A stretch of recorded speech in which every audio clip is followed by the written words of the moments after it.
Átomos e Bits é um podcast da obra Mundo Digital, Modo de Usar. A gente está aqui com os autores, Caio Seabra e Flávio Nigro, para conversar sobre a obra e os objetivos dela. Os dois são entusiastas das possibilidades que a tecnologia traz para a educação e têm sempre um olhar crítico. Carlos e Flávio, como é que esse material dialoga com a educação digital, com o ensino médio e o PNLD? Esse livro ele propõe ser um mapa onde você consegue se localizar termos, o que é um algoritmo, o que significa uma competência digital, o que é relações de cibersegurança. Então a gente tem a pegada do modo de usar, uma espécie de manual do escoteiro, manual do mochileiro das galáxias, né? A gente não fica só surfando na teoria, ela é importantíssima e a gente vai fundo nas questões teóricas, né? Mas a gente também sempre colocando de um jeito de ser prático para o uso em sala de aula. O professor de matemática vai conseguir ensinar melhor usando as estratégias digitais. O professor de língua portuguesa, idem, o de física, todos eles. A obra está dividida aqui em 12 capítulos. Vamos olhar para eles. Vamos lá. Vocês começam com o capítulo Cidadania Digital. O que ele traz? A cidadania digital, eu acho que é um dos cernes, né? Ele não só o primeiro capítulo, como ele é um pilar mestre da obra. Eu acho que tudo que está na obra ele tem que ser visto dentro de um ponto de vista crítico e voltado para o contexto onde as coisas acontecem, contexto ético e contexto prático. E a cidadania digital é justamente saber que o que você está fazendo dentro desse mundo digital, por onde você está navegando, tem consequências. Ele começa falando do que é a tecnologia, né? Não só a digital, mas tecnologia em amplo senso, e começa a tecnologia, vai tornando o Homo sapiens em ser humano. Átomos e bits juntos conectam o mundo. Isso é a inteligência coletiva, a capacidade que temos de nos organizar e trabalhar compartilhando conhecimentos. Então vamos falar de inclusão e exclusão digital, nós vamos falar de cyberpopulismo, consumo e lixo eletrônico, o papel da educação na economia digital. O grande desafio hoje em dia é você formar cidadãos do mundo digital, né? Porque a gente está vendo como as redes são usadas para manipular opiniões, para manipular a desinformação. Então, se a escola não prepara essa nova geração, a gente cada vez mais vai estar sob um domínio aí de um tecnofascismo. Mas se a gente quer pensar num mundo melhor, a gente tem que formar cidadãos digitais. O conceito de cidadania surge dessa visão de conjunto social, de igualdade, compartilhamento, convivência e respeito. Essa questão da cidadania, ela é a base, mas na hora que ela chega no digital, eu tenho outros atores e outros vetores muito mais fortes que potencializam problemas. Porque uma coisa é você vazar o dado no analógico, outra coisa é você vazar o seu dado no digital. Então o livro, uma das coisas que ele se propõe é estar sempre numa pesquisa permanente. Nós estamos sempre num processo de construção do conhecimento. Então, os capítulos, quando estão falando do bullying, não está falando, o bullying é isso. O bullying, ele vai se mover e ele vai ser, digitalmente, ele vai ser feito de outras maneiras que a gente ainda não sabe. Então, essa tensão, essa crítica, que você às vezes pode nem perceber que você está utilizando uma ferramenta como uma forma de eliminar o outro indivíduo. O capítulo 2 é pensamento computacional. Eu acho que é um dos que eu mais aprendi. Vamos conversar dele. O que ele traz? Ele é muito centrado nas questões da BNCC Computação, que é um material importante e que a maior parte dos professores tem, inclusive, dificuldade em lidar isso no dia a dia. Numa situação que a gente tem, que as escolas ainda estão muito atrasadas tecnologicamente, tem problemas de ter dispositivos para todo mundo, banda larga, etc., né? E o pensamento computacional, ela nada mais é do que o pensamento lógico. Se eu me levanto de manhã e antes de ir para a escola eu preciso ir ao banheiro, e o banheiro está ocupado porque o meu irmão ainda está tomando banho, eu vou tomar o café da manhã, e eu tomo o banho depois, quando ele sair do banheiro. Tudo isso é um algoritmo. O pensamento computacional, ele é a essência do processo civilizatório.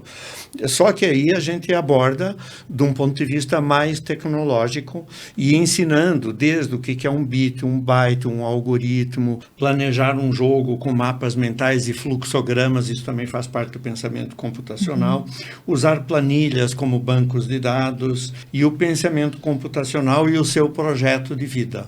Quando a gente está falando de pensamento computacional, a gente não está falando do computador, a gente está falando das nossas formas de decupação, de entender, de classificação. Reconhecimento de padrões. Né? O capítulo 3, eu acho que ele é fundamental aí para o estudante. Fontes e técnicas de pesquisa. Nos dias de hoje, isso é essencial.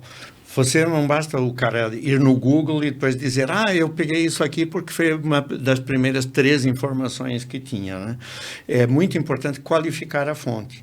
Você viu essa informação num blog ou foi na Wikipédia? Você viu essa informação num jornal, numa publicação? Aí você vai ver, mas esse jornal de quem é? É um movimento de extrema direita que tem um jornalzinho. Você já sabe que aquela informação tem aquele viés ideológico. Então, você precisa aprender técnicas de refinar, de peneirar, porque a gente vive um excesso de informação. E uma atividade desse capítulo é criar um manual do pesquisador. Quem cria são os próprios estudantes, né? Aí vamos falar de vieses e manipulação desses dados, né? Que vem das pesquisas, né? Trabalham com fazer formulários para pesquisas, como comunicar a sua pesquisa, né? E como tornar, inclusive, sua pesquisa mais expressiva, né? Gestão e controle nas redes sociais, capítulo 4. Então, esse aí esse é um ponto X, né? As redes sociais, elas têm os seus algoritmos. E esses algoritmos são para vender justamente as próprias redes sociais. Elas estão, no fundo, vendendo o usuário, que a usa de graça, para os anunciantes. Quanto mais tempo passamos nas redes sociais, mais dados geramos e mais anúncios vemos. E as redes sociais, elas buscam o engajamento. Ela quer que você participe o máximo de tempo no scroll infinito. Porque a gente está na era da economia da atenção. O que importa é a atenção que eu capto tua, e não é nem tanto o conteúdo que eu transmito. Se eu tiver a tua atenção, eu já estou me monetizando. E quais são os conteúdos que captam mais a tua atenção? São aqueles conteúdos mais chocantes. Eles fazem um sucesso. E as questões políticas, porque a polarização é um meio maravilhoso, independente de se o dono da rede apoia A ou B. A polarização é um jeito genial, porque você mexe com a emoção. Olha, você está colocando em perigo. Fala assim, meu Deus, eu preciso tomar uma atitude, estão querendo acabar com o meu modo de vida. E o algoritmo vai lá e bomba. E por outro lado, o outro fala assim, olha que absurdo que fulano falou. E os dois ficam energizados, com raiva, com medo. E isso é sensacional para o engajamento. A gente fala também dos memes, né? Essa coisa da viralização dos memes, né? Propomos realizar uma oficina de memes, trabalhar com as redes sociais, onde você é o produto. A gente levanta a questão da responsabilidade das big techs e analisa o impacto dos algoritmos na sociedade, a questão da regulamentação das redes e a sustentabilidade emocional, que é uma coisa pouco pensada, que é corpo e mente nas redes, né? E propomos uma audiência pública sobre as redes sociais como uma tarefa a ser feita pelos estudantes com o professor. E aí, seguindo o caminho que vocês vão, essa estrada, né, que vocês vão construindo, a gente chega ali em segurança digital e proteção de dados. Você está digitalmente seguro? É a pergunta principal, né? Então, você tem que pensar sobre o que você tem feito na internet, né? Você está surfando com segurança. Aí vou falar dos ataques e hackers, ataques cibernéticos, quais são as principais vulnerabilidades, que geralmente são as humanas, né? E a principal, acho que é a evasão de privacidade. Eu acho que a pior coisa que existe, né? É quando você voluntariamente distribui os dados para as pessoas, né? Aí nós vamos falar de LGPD e vamos criar um manual de segurança digital nesse capítulo, né? Capítulo 6, assédio, poder e intimidação. O que ele traz?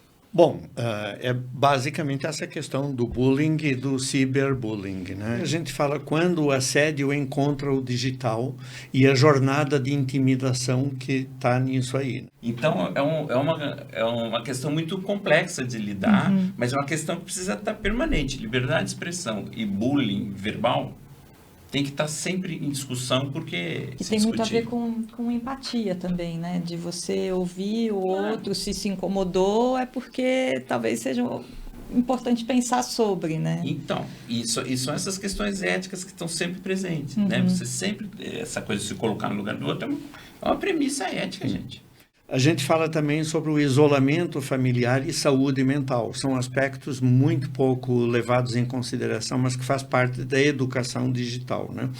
Os discursos de ódio e intimidação, a crueldade ferindo a empatia e a humanidade, os limites da liberdade de expressão e a resiliência emocional. Desinformação e propaganda, capítulo 7. A gente começa analisando quando que é um erro, quando que é uma mentira e quando que é uma desinformação. São 3 categorias, né, que são importantes. E a pior é quando é uma campanha de desinformação explícita, né? Então, vamos falar como é que isso acontece ao longo da história, isso não é nenhuma novidade, e também como é que as mentiras são construídas com meias-verdades. A versão da história, ela sempre ocorreu através daqueles que financiaram. Pero Vaz de Caminha escreveu uma carta sobre a descoberta do Brasil, mas a gente precisa saber que foi sobre a encomenda del Rei de Portugal. Os jornais que a gente lê, a emissora de TV que a gente vê, ela tem um financiamento. A gente trabalha muito isso. É preciso entender todo o componente, inclusive econômico, que está por trás disso, né? Capítulo 8, dados, informação e conhecimento. O que ele nos traz? Então, dando um exemplo bem simples, que inclusive a gente trabalha no livro, né? Se eu disser para você que x é igual a 65, isso é informação? Não, você não sabe do que eu estou falando, o que é x. Mas se eu te disser que X é a feijoada no boteco aqui em frente e que 65 é o preço, isso já virou uma informação. Agora, isso não é conhecimento. Só vai conhecer a feijoada quando você a comer. Aí, esse é que é o conhecimento, né? Isso interfere muito do próprio jeito como você ensina e do próprio jeito como você aprende. E então a gente também levanta a questão da taxonomia de Bloom e a questão de princípios, fatos, conceitos, que são coisas diferentes, e cada uma delas exige um tipo de aprendizagem. E a gente sugere como uma atividade mãos na massa para o professor colocar a classe, os alunos divididos em grupos, né?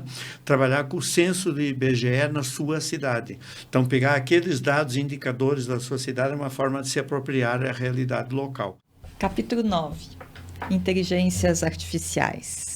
O que vocês trazem nesse capítulo? Primeiro, o que é inteligência artificial? Ela é inteligente? Ela é artificial, né? E a gente começa a trabalhar como é que são as IAs por dentro. Nós vamos examinar como são as redes neurais, né? E como é que ela foi evoluindo.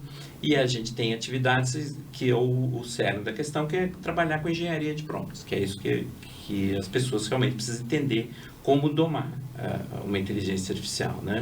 As redes neurais artificiais são inspiradas no nosso cérebro. Elas têm neurônios artificiais que trabalham juntos para reconhecer padrões e tomar decisões. Os estudantes são convidados a criar um guia para fazer o uso da inteligência artificial em sala de aula. Então, quais são as questões éticas envolvidas, né?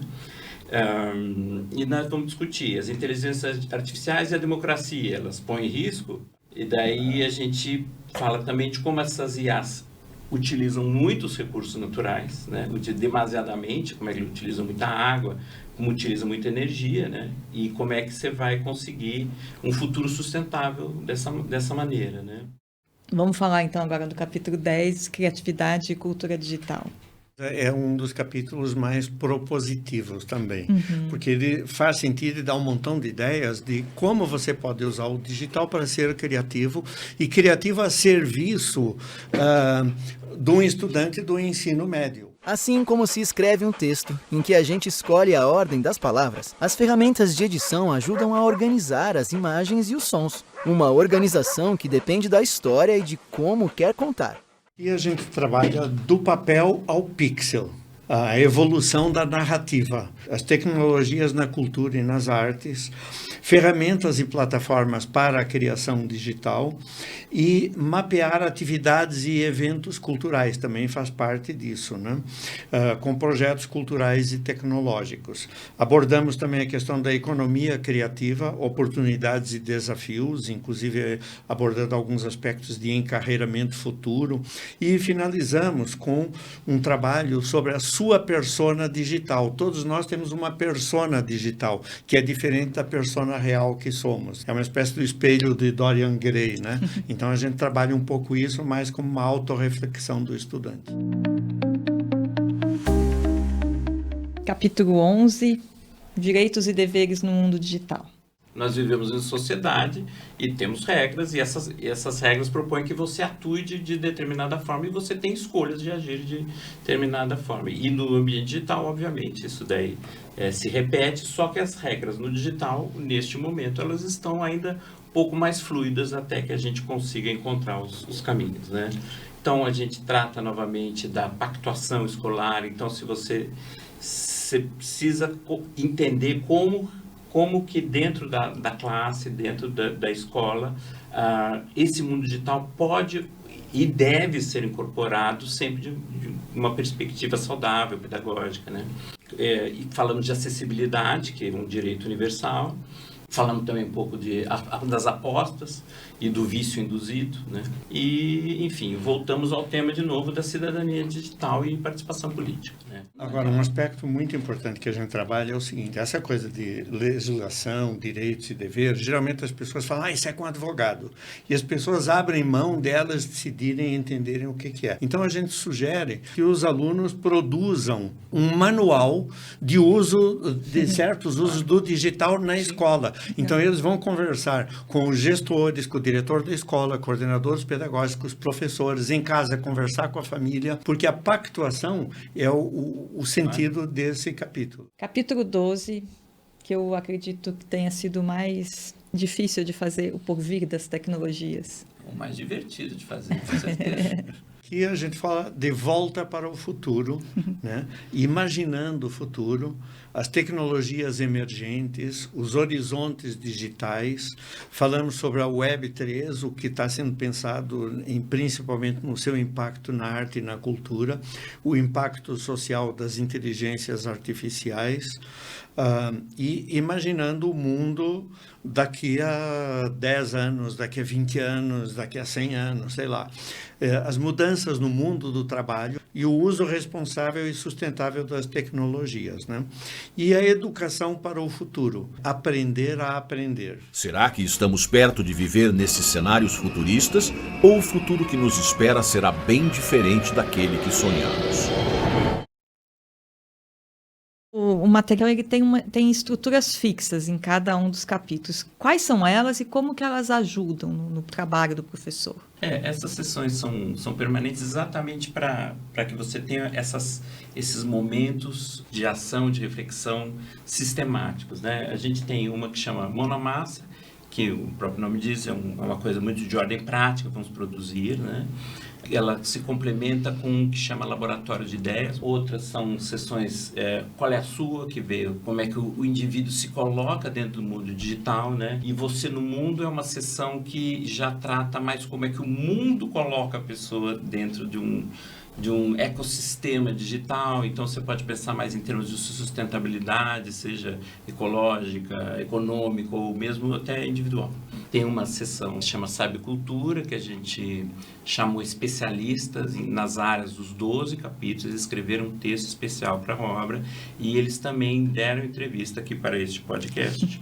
O texto é menor e no podcast os assuntos são bem mais desenvolvidos, é muito interessante. Nós temos uma transformação social que eu chamo a revolução digital, tão profunda como foi a revolução industrial. Nós temos o Vida Digital, que aí se trata mais de uma questões também amplas de direitos e deveres.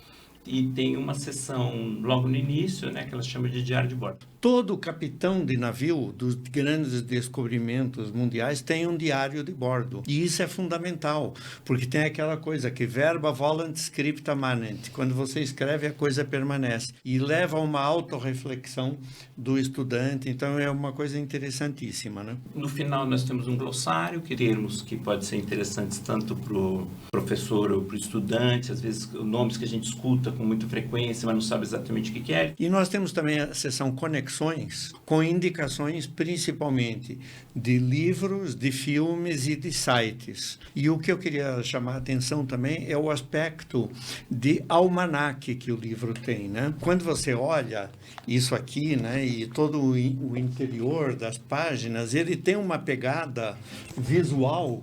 O design gráfico, o planejamento gráfico, ele está de um modo que torna muito agradável a leitura e prático, porque tudo são pequenos segmentos. Ele permite uma apropriação muito fácil e prazerosa.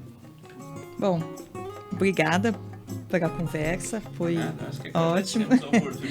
E você, professor educador, pode encontrar outros detalhes da obra no site da editora JS, que está aparecendo na tela.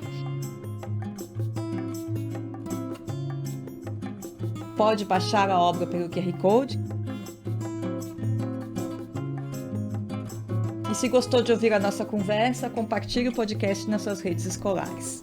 É nosso papel entender a tecnologia como ela deve ser entendida. Com entusiasmo, sempre, mas com um olhar crítico também. Até logo!